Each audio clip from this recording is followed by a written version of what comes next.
dico, seguo la vostra giustizia non solo per la chiesa degli scribi e dei farisei, non giacete nel regno dei cieli.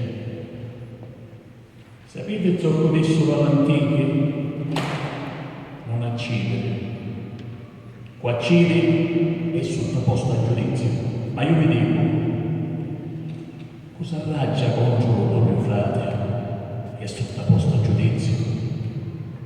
Dice poi il suo frate scoglionato è sottoposto allo sinedrio. Ecco ci dice Fonte è sottoposto al fuoco della Ghenna. Sia dunque presente la tua offerta sopra l'altare e dà ricordo che tuo frate abbia qualche cosa contro di Dio.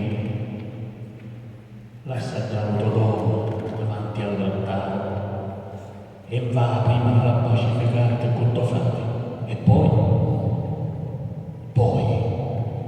torna a presentare il tuo dono.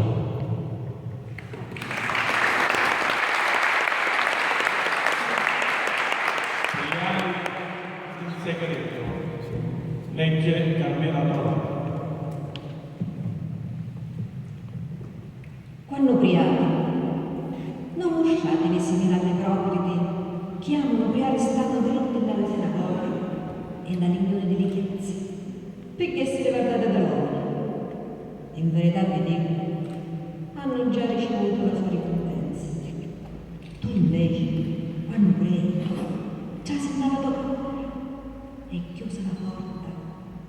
Prega lo faccio tonda lo segreto e lo faccio dopo che vede il tuo segreto ti ricompensa.